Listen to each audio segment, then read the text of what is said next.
میں ملک صاحب آپ سے شروع کرتا ہوں. یہ جو اب الیکشن کمیشن نے آج یہ چینجز مانگی ہیں، یہ کلیئرلی ایک انڈرسٹینڈنگ سے ہی ہوتی ہیں چیزیں. آج الیکشن کمیشن نے خط لکھا ہے، اب ہمیں پتہ لگے گا کہ کل اسپیکر صاحب یا پرسوں کہہ دیں گے کہ دیکھیں الیکشن کمیشن نے کہا ہے تو ہم ہاؤس کی رائے لیتے ہیں، تو اس کا مطلب یہ بھی آ رہا ہے، تو یہ پھر قانون سازی ہو رہی ہے. اچھا سر، آئی ووڈ ریکویسٹ کہ ہم اپنے اس پروگرام، کیونکہ آپ نے جتنی باتیں کی ہیں بڑی کانسٹیٹیوشنل اور بڑی لیگل کی ہیں، ٹھیک ہے، تو میں جواب الجواب اور کسی پہ اعتراض اور ذاتی بات سے پہلے، وہ تو اوبیسلی ایک پروگرام میں ہو جائے گا، پولیٹیکل ہے. سوال یہ ہے کہ پہلے ہم ون بائی ون لے لیتے ہیں الیکشن کمیشن کا جو خط ہے.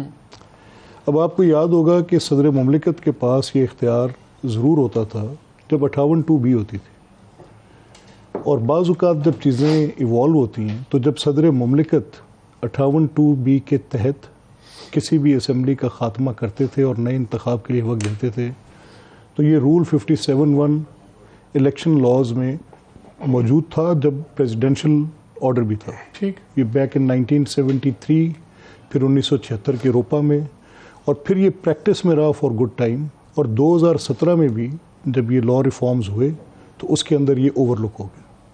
اب صدر مملکت انتخابات کی اسکیم میں کہیں فٹ ان نہیں کرتے انلیس کہ جب جنرل انتخاب اس صورت میں ہو. آپ کی اسکیم میں تو بالکل ہی فٹ نہیں کرتے. دیکھیں میں لیگل بات کر رہا ہوں، اور اس پہ ججمنٹس ہیں سپریم کورٹ کی. میں I am not seeing that 58(2)B پہ صدر کی وقت دینے کی تاریخ محترمہ بے نظیر کے کیس میں، نصرت بھٹو کے کیس میں، میاں نواز شریف کے کیس میں، غلام مصطفیٰ جتوئی کے کیس میں، ان سب کے اندر یہ 57(1) جو الیکشن لاز کے ڈیل ود ہو چکا ہے، سپریم کورٹ میں بارہا ہو چکا ہے، and it needs an amendment.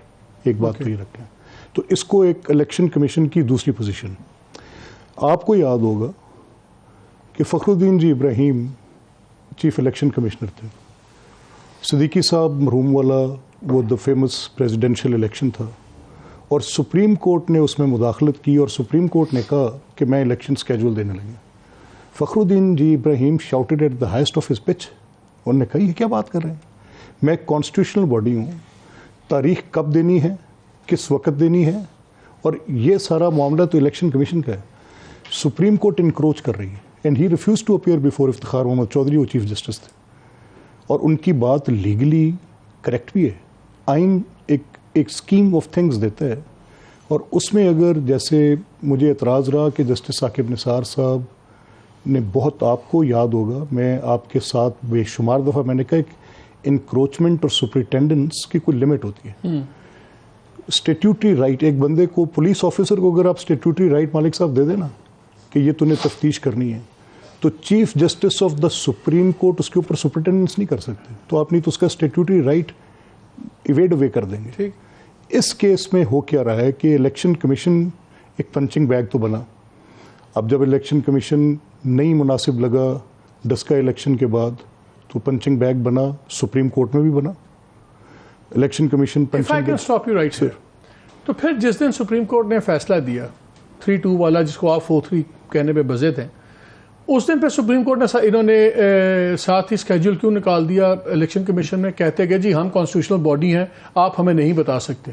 اس کا مطلب ہے اس کے درمیان میں اب کچھ ہوا ہے نا؟ نہیں، I am nobody to say that. میں آپ سے دو باتیں کہہ سکتا ہوں. ایک، نمبر 1، یہ جو پوزیشن ہے 3-2 اور 4-3 والی، ایک تو پہلے یہ ابہام دور کریں کہ 3-2 کوئی چیز ہے.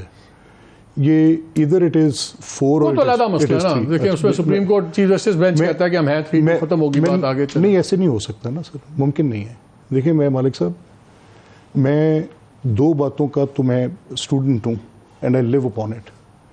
میری کریشن ووٹ سے، میری تو مجھے جو برتھ ہے، مجھے آئین میں میرے سیاسی وجود کو ووٹ پیدا کرتا ہے. اس پہ آئیں گے، لیکن پہلے میرا سوال ہے کہ آپ نے جواب بھی دیا، کیا اب آپ یہ لیجسلیشن کریں گے جو انہوں نے مانگی ہے الیکشن کمیشن؟ میں آپ کو اسی لیے کہہ رہا ہوں کہ بنیادی سوال طے ایسے ہوگا کہ اگر کوئی ایسی انوملیز ہیں اور کوئی ایسا ابہام موجود ہے اور جس کی بنیاد پر آپ کی سموتھ فنکشننگ میں فرق آتا ہے، جیسے آپ نے ذکر کیا، اس سے پہلے آپ نے ذکر کیا کہ بینچ بنانے کا اختیار، تو سو موٹو کا اختیار آپ اور میں خود وٹنس ہیں اس بات کے کہ مختلف ادوار میں مس یوز ہوتا رہا. نہیں دیکھیں اور میں I have to manage time. I don't want because he's also waiting.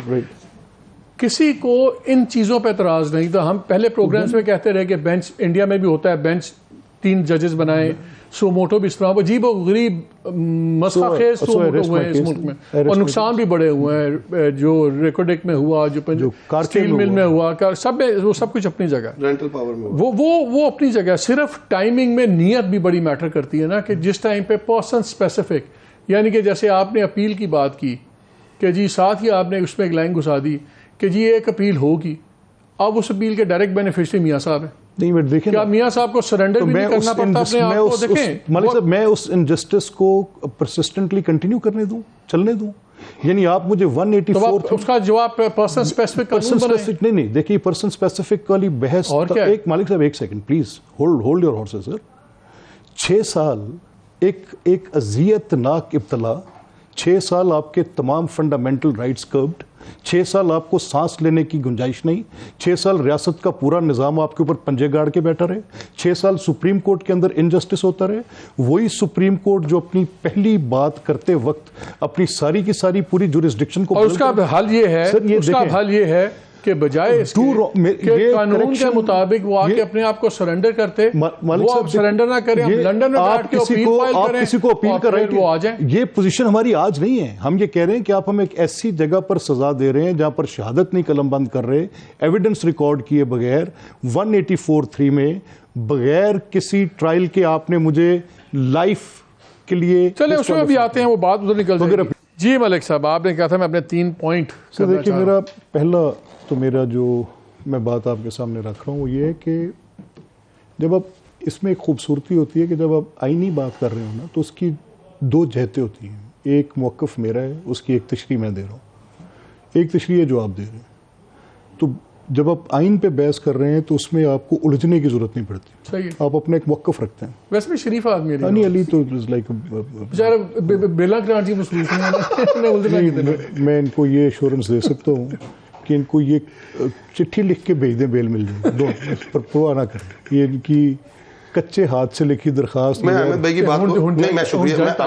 یہ دیکھیں احمد بھائی نے جو ہمارا دور بھی تھا نا, تو جس کو یہ چٹھی دیتے تھے اس کو بیل مل جاتی. اچھا نہیں میں تو میں آپ کو کہہ رہا ہوں, آپ مجھے دے دیں. ریڈ بٹوین لائنز, آپ کو مجھے Malik Ahmad read between the lines. میں ایک بات کہہ رہا ہوں, نہیں میں نے کوئی تنزیہ بات یہ نہیں کی تھی کہ خدا نہ خاصہ کسی عدالت کو آپ لکھ کے دے دیں. میں تو کہا آپ مجھے لکھ کے دے دیں, کلیریفیکیشن دے رہے ہیں. اب اس میں سر مسئلہ کیا ہے, ہم بات کر رہے تھے اس وقت بینچ کی, کیونکہ اس کے ساتھ جڑی ہوئی بات ہے. جسٹس منصور علی شاہ کی ججمنٹ کا پیرا 35, میں زیادہ بات نہیں کروں گا. اب پیرا 35 اور اس کے بعد جسٹس اطہر من اللہ صاحب کی ججمنٹ کی 3 باتیں, اور پھر باقی 2 جج صاحبان جنہوں نے پہلے ریکیوز کیا تھا, جس میں جسٹس مظاہر علی اکبر نقوی اور جسٹس اعجاز الحسن صاحب, ان کے ریکیوزل کے بعد جج رہ گئے تھے 7. اب 7 کی ججمنٹ میں سے 4 لوگوں کی وہ ججمنٹ جو موجود ہے, شارٹ آرڈر بھی موجود ہے, ڈیٹیلڈ آرڈر بھی موجود ہے, اور 3 کی وہ ججمنٹ ہے جو آپ کے سامنے ہے. تو میں نے اس لیے کہا تھا کہ یہ جھگڑا 3-2 کا, یہ 4-3 کا نہیں ہے. یہ آپ اس کو ایسے لکھ لیں کہ ٹوٹل نمبر آف ججز کتنے تھے اور ان میں سے کس کس کا ویو پوائنٹ کیا ہے. مختصر بات تو اتنی ہے. اب آگے آ جاتے ہیں. اب آ جائیں کہ یہ جو ترامیم قومی اسمبلی میں پاس ہوئی ہیں بینچز کی تشکیل کے متعلق, اگر تو اصولی طور پہ یہ موقف میرا آج ہے تو آپ مجھے اس پہ گنہگار ٹھہرا سکتے ہیں. لیکن اگر یہ میرا موقف بار کاؤنسلز کا موقف, لیگل فریٹرنٹی کا موقف, جورسٹ کا موقف, پولیٹیکل پارٹیز کا, انڈین پریکٹسز کی آپ بات کر کے کہتے رہیں کہ وہ زیادہ قابل عمل ہیں, تو یہاں پہ کاؤنسل آف ججز ہونی چاہیے جو یہ فیصلہ کرے. اور تیسرا واقعاتی طور پہ دیکھیں کہ کیا جسٹس افتخار محمد چودھری صاحب کے دور میں سو موٹو مس یوز نہیں ہوا, کیا سو موٹو کی ایک شکل جسٹس ثاقب نثار صاحب کی کورٹ کے اندر نہیں آئی. میں نے تو ایسا بھی دیکھا کہ ورچولی انہوں نے گورنمنٹ کو, شہباز صاحب چیف منسٹر تھے اور مالک صاحب آپ کے علم میں ہے کہ 6 مہینے کے لیے اس کی فائنینشیل کیپیسٹی کو بلاک کر دیا تھا. تو یہ سب کچھ سو موٹوز میں ہوتا رہا.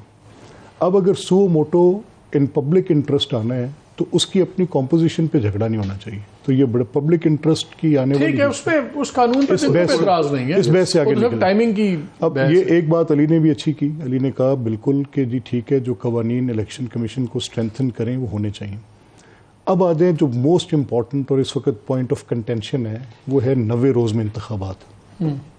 دیکھیں اسی خط کے اندر میں نے پورا پڑھا نہیں ابھی، میں سارا دن آج مصروف رہا، کوئی سفر بھی کیا اور مصروفیت بھی رہی، تو مجھے جب میں نے یہ لیٹر دیکھا تو اس کے کچھ پیراگرافس ایسے ہیں جو کہ قابل ذکر ہیں. پہلا سوال یہ ہے کہ آپ کانسٹیٹیوشن کو آئسولیشن میں کسی ایک آرٹیکل کو سامنے رکھ لیں تو پھر اس کے بعد نتائج کچھ اور نکلنا شروع ہو جاتے ہیں. کانسٹیٹیوشن کی اسکیم فیل کر جائے گی اگر آپ کیئر ٹیکرز کے زیر انتظام انتخابات، یہ پنجاب میں مائنڈیڈ کے جنرل الیکشنز ہیں، یہ کوئی بائی الیکشنز نہیں ہیں، تو وہ آپ کو نگران کے ہی زیر انتظام کرنے، اور وہ نگران صرف صوبائی نہیں ہوگا، نگران وفاقی بھی ہوگا. سو اس ملک میں انتخابات جو لیٹر آن ڈیولپ ہوئے over the period of 8-9 different elections, بدلتے ہوئے قوانین، الیکٹورل ریفارمز، آئینی پوزیشن، یہ سب چینج ہوتی رہی، اور یہ کانسٹنٹ چینج رہی ہے، رکی ہوئی چینج، جامد صورتحال نہیں رہی. ہر انتخاب کے بعد انتخابی قوانین میں تبدیلی کی ضرورت محسوس کی گئی، آئینی صورتحال بھی بدلتی رہی. آرٹیکل 212 جو ہے یہ 18ویں ترمیم کے اندر انکارپوریٹ ہوا ہے کانسٹیٹیوشن کے اندر. اب مثال دی جاتی مجھے، میں نے سنا ان کی پارٹی کے وائس چیئرمین کو، وہ کہہ رہے تھے دیکھیں جی ہندوستان میں تو سارا سال انتخاب ہوتے رہتے ہیں، ہندوستان میں نگران کے زیر انتظام انتخاب کی اسکیم ہی نہیں ہے. تو اس لیے میرا یہ ماننا ہے کہ آپ کے اپنا ایک انڈیجینس سسٹم ہے، آپ اگر آج انتخاب کرا دیتے ہیں، لیٹس سے یہ بیریئر آپ کراس کر لیتے ہیں. چلیں وہ تو دوسری بات ہے.